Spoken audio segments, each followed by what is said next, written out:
Hey everyone, and thanks for jumping back into the cryptoverse. Today we're going to talk about Ethereum, and we're going to be discussing a realistic price prediction for the duration of this market cycle. There's a lot of big numbers thrown around. I've seen 50K, I've seen 100K. In this video, we're going to bring you back down to earth and show you what's realistically possible, not the number that it needs to make your bank account a certain value. So if you guys like the content, please subscribe to the channel, give the video a thumbs up, and also check out the Telegram channel, which you can find a link to in the description below. We did a video like this on ADA a few days ago, and it was fairly well received, so we're going to do one for Ethereum. Now, if you follow the channel for a long time, you already know my thoughts on where I think Ethereum could be headed this market cycle, but for those that are new, we're going to cover it in this video. We're going to show you what's realistically possible. Subscribe. Let's go ahead and jump in. So the first thing I should say is we want to consider our market capitalization, right? The market capitalization is something that I think a lot of people sort of gloss over. They make these projections for certain assets to go to certain valuations without recognizing that for that asset to go to that valuation, it would be dwarfing Bitcoin's market capitalization. And if history has taught us anything, so far, Bitcoin will stand the test of time, and it will not be flipped this market cycle. In my opinion, it will not be flipped by anything this market cycle or for the foreseeable future. And if by some crazy happenstance it were flipped, I don't think it would last, right? I think Bitcoin is the king, and it will remain the king of the cryptocurrency asset class. So the first thing I should say when you're coming up with your own price prediction is look at the market capitalization of Bitcoin and respect the king, right? Respect the king. Where would Ethereum have to go today to get to a market capitalization that Bitcoin has? Well, remember, to go to Bitcoin's current market capitalization, Ethereum's currently at 191 billion, Bitcoin's at 919 billion. If we just sort of round these up, let's say, and Bitcoin's moving up right now slightly, but let's just say this is, 919 and 191. So if we were to take 919 and divide it by 191, it's pretty interesting, 919, 191, you would get approximately 4.8. Okay, which makes sense. It seems like it's close to 5 because we have almost 1 trillion divided by 200 billion would give you 5. So 4.8 for Ethereum, okay? And that should be, if you're thinking about a price prediction for Ethereum based on Bitcoin's current market capitalization, then you should not be thinking it can go higher than that. So another 5x for Ethereum from this level, 1700, let's say it's 1700, times 5, I believe that's around 8,500. So 1,700 times 5 is 8,500. So what I would say right now is that the theoretical top for Ethereum would be $8,500 based on Bitcoin's current valuation. Now, that is something I do not think would be achievable based on Bitcoin's current market capitalization. However, this is where it gets interesting. I don't think that this is Bitcoin's final market capitalization peak for the duration of this market cycle. And the reason why that's important is because that will give Ethereum more room to grow. Okay, so if Bitcoin were to peak at 919 billion today, then I do not think Ethereum's market cap could make it to 919 billion today or anywhere, anytime in the foreseeable future. Okay, I do not think Ethereum could make it there, which would mean Ethereum could not make it to $8,500 because that would imply its market capitalization is the same as Bitcoin's.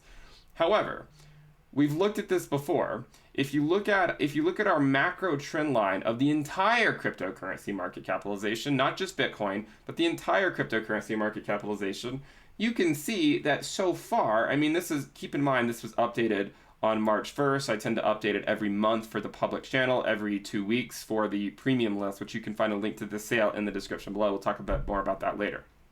So far, I would not consider this move to be anywhere close to a market cycle peak. I do not think 1.5 trillion will be the market cycle peak of the cryptocurrency asset class. Because of that, I think we have a long ways to go, okay? And note that this one is sort of well above the green line. This one gets closer to it. This one's right on top of it. So I don't think the green line is achievable.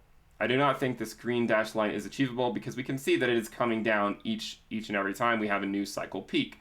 But that doesn't mean that something right below it isn't achievable. And you might look at this and say, well, it doesn't look like we're that far away.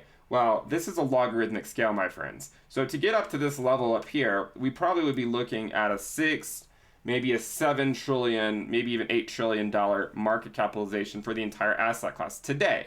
So if the asset class were to continue moving up as quickly as it is today, then I would assume, and again, these are just somewhat, their price, their market cap projections based on logarithmic regression. There's going to be some uncertainty in them. Okay, all models are wrong. Some are useful. We try to look at as many models as we can to make as many useful decisions as we can make.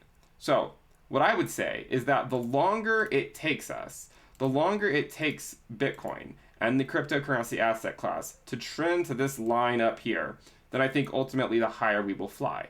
Okay, if we go up there sooner, we're probably gonna tap out at 6 to 7 trillion. If it takes us longer, let's say by the end of the year, then it could be closer to maybe 8 or 9 trillion. If it takes us another, say, 2 years, then we could be looking at a comfortable 10 trillion, right? Easily making it to 10 trillion without really having to feel like it's getting too overextended in the short term. I mean, obviously, I do think, as I said before, I think the market capitalization peak for this market cycle will be approximately 10 trillion. What's, plus or minus a few trillion?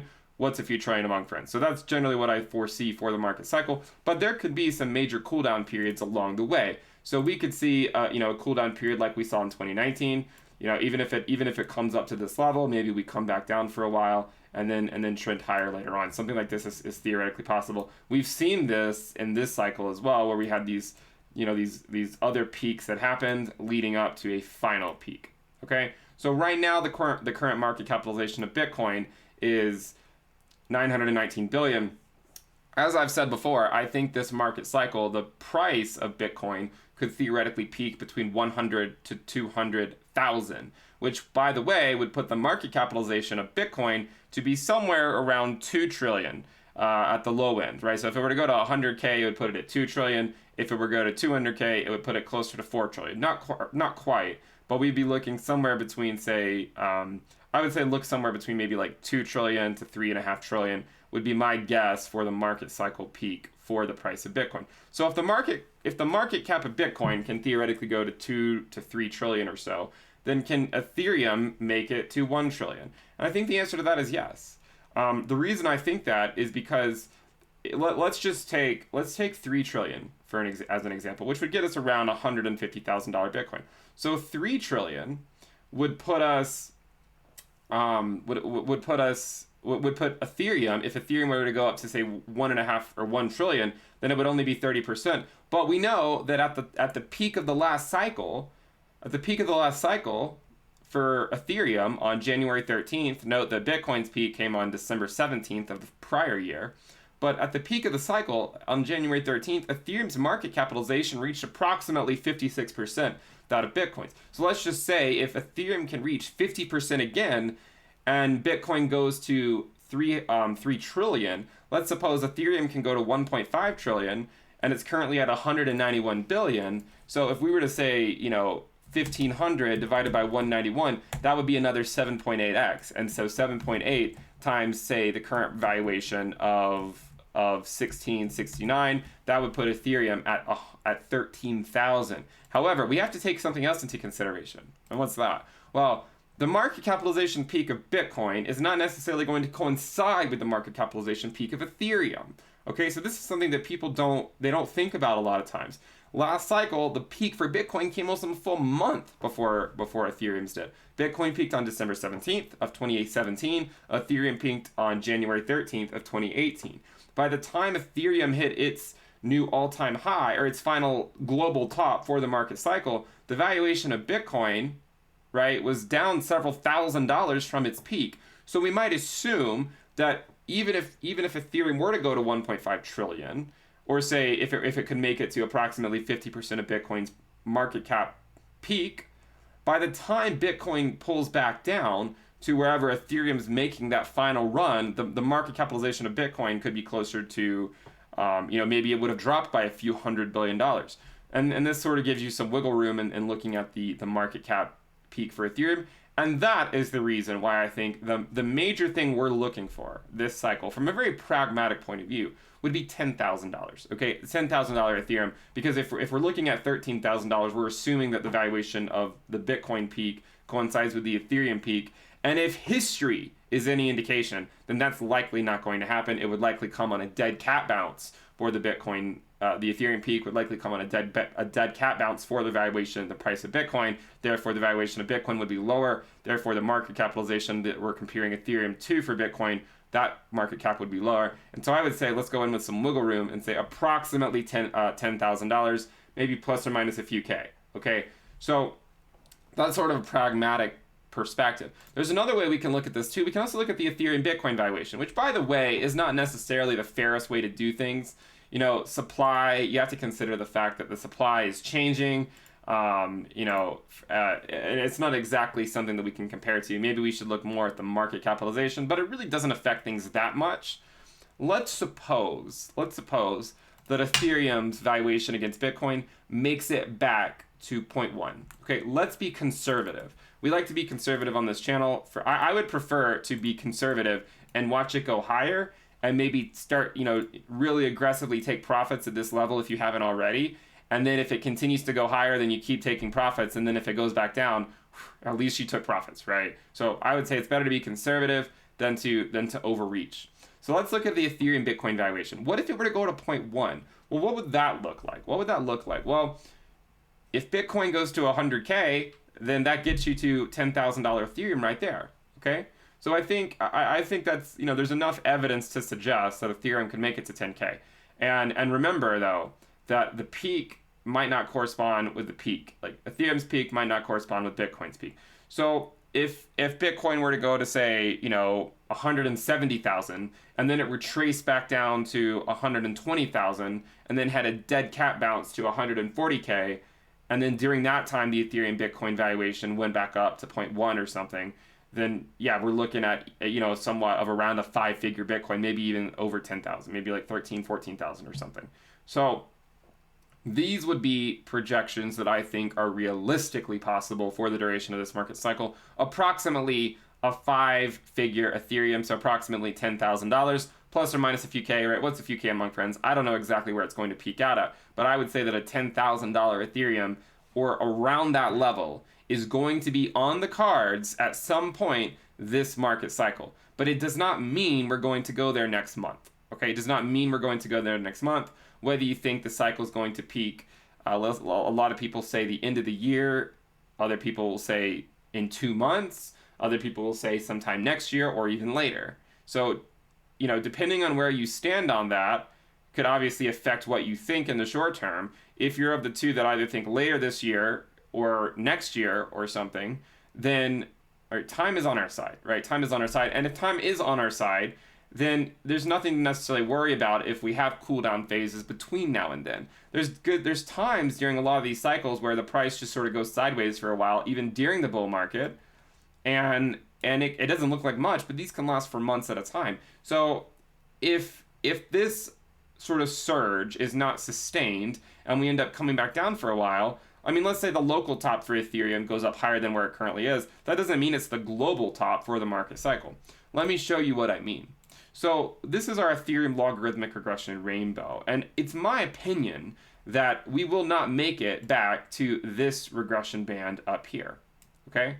And the reason I say that is because if you look at Bitcoin's history, it has never made it to a regression band that the prior market cycle had a peak at. So this one peaked in the red band up here, the next one peaked in the purple band. The next one peaked right here. So I would assume that for Ethereum, like Bitcoin, you have at least 1 or 2 regression bands that are off the table for the next market cycle, okay? So I would assume that for Ethereum, this regression band is completely off the table and we will never make it back to that level.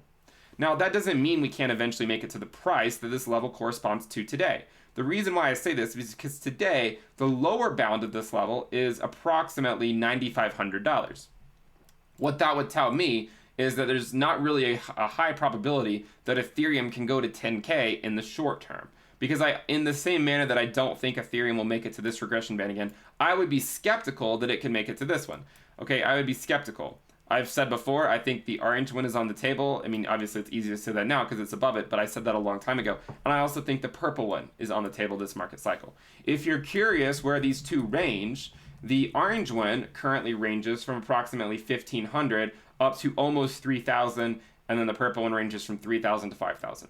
So making short-term predictions is in my opinion, it's not something that I can realistically and accurately do in a reliable fashion. But if I had to guess, I would say a local top for Ethereum could be possible at 3 to 5K, somewhere in that ballpark, maybe 3K, 4K, 5K. I don't really know. 5K would be very bullish. 5K would essentially be taking us up to this level. 3K would be taking us up to this level. So I think it's theoretically possible that we could go. I think there's enough gas in the tank for Ethereum to make it to either a $3,000 Ethereum or maybe a $5,000 Ethereum in the not so distant future. But I would have a hard time seeing it go well past that in the short term. But remember, as I've said before, time is on our side. So these will continue to move up, right? So even if this does end up acting like a local top, which, I mean, there's no even guarantees that it does do that. But even if this does act as a local, I mean, these aren't going to do it justice because the regression lines do slightly bend over, right? But even if this does act like a local top, let's say we go to 3K or maybe even higher and then come back down, then by the time, if we revisit it later, then it could correspond to a much higher valuation. And so we're still likely never going to catch these lines, which by that time would probably be $30,000 to $60,000. So I don't think that's theoretically possible for Ethereum this market cycle, not only because of these lines, but because of the Ethereum Bitcoin valuation, because of the market capitalization, because of the chart that shows our entire asset class. For Ethereum to go to a $50 trillion or a $50,000 valuation, $50,000 when its current valuation is at 1,600 or 16. Let's see, it's at 1,676. So if it were to go to $50,000, which I've seen a lot of people throw out, I don't think it's remotely possible. And its current valuation is 1,676. That would represent a multiple of almost 30x. So for Ethereum to go up 30x from its current market capitalization of 200 billion. So 200 times 3, that gets us to 600 billion. So you add another zero to that, you get to 6 trillion. So I do not think Ethereum is going to go to a market capitalization of 6 trillion this market cycle. I think it's absurd. I don't think it's going to even come close to going to $50,000. But there will be people to believe it, and those will likely be the people I'm going to be selling my Ethereum to. So if you guys like the content, subscribe to the channel. Remember, this is not financial advice. I could be wrong. I have no idea what's going to happen to some degree. I mean, I have projections that sort of allow me to manage my risk. But at the end of the day, I don't know exactly where things are going to peak. But I don't think a $50,000 Ethereum is remotely on the cards. Okay? And I have seen that number thrown around a fair bit. Subscribe to the channel, give the video a thumbs up. Remember, we have the premium list if you guys want to check it out. We have this altcoin season sale going on. You can find a link to that in the description below. We'll keep it live for about 7 more days. So if you want access to the premium list and you want to lock in the lower rate, you have about 7 more days. We're going to raise the prices after that, and I don't anticipate offering that price for all the stuff that I cover on the channel ever again. So go over there, lock in the lower rate if you want. You get access to weekly reports and videos, a Telegram alerts channel, a Telegram chat room, a risk dashboard, trading view indicators, premium-only live streams, and more. We have a lot more coming. We have something else already arrived that people love. So subscribe to the channel, give the video a thumbs up, click the bell icon to turn on your notifications, and if you want access to the premium content, go check that out in the description below. Thank you guys for tuning in. I'll see you next time. Bye.